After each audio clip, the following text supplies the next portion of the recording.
ตัวนี้กำลังจะขึ้นภูที่หนึ่งของแดนสวรรค์สมรักษาลูกหลานเด้อทุกคนปลอดภัยพูดหลักคุณ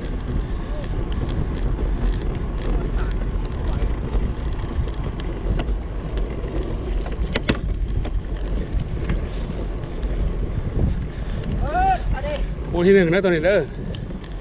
คอยสโลว์ขึ้นเนาะเขาเห็นว่ายังไกลหลาย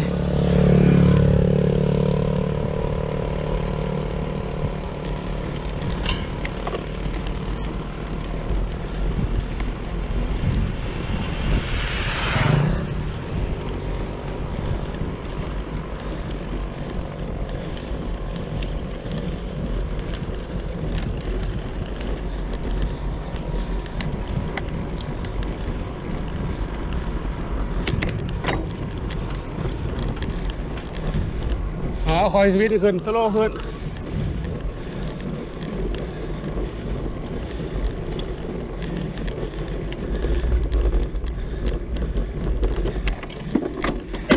โอ้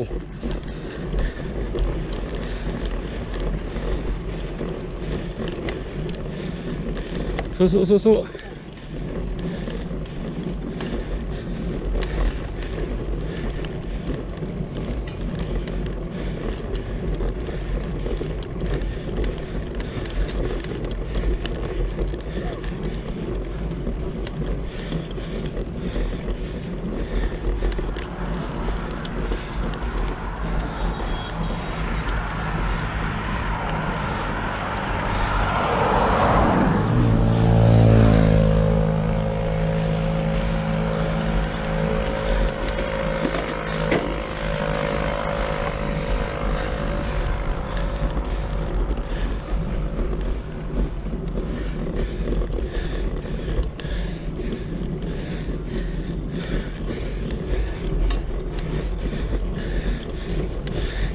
ขึ้นตัดขึ้นเลยเนอะ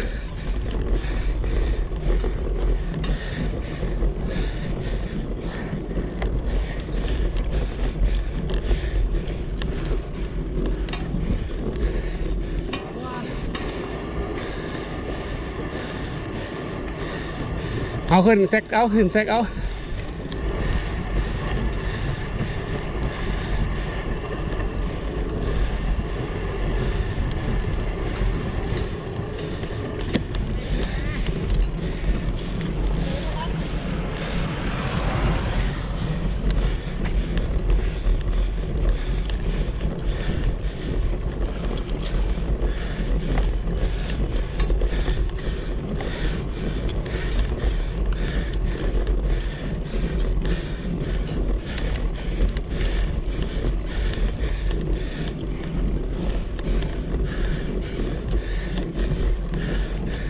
พี่ตัวนี้ใครล่ะนี่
เอา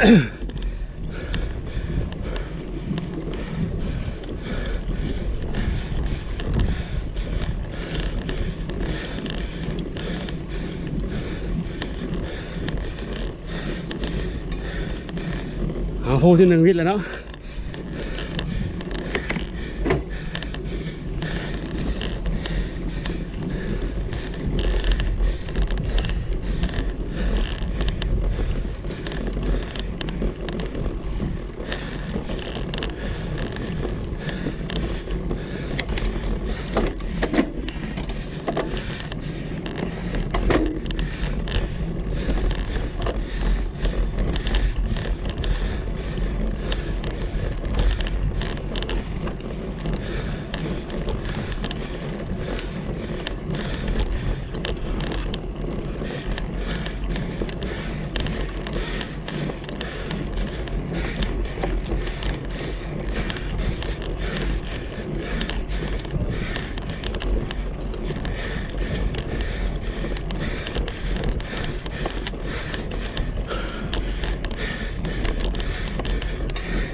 โอ้ย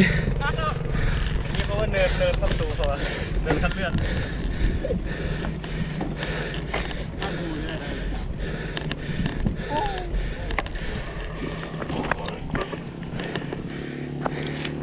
คืออะไร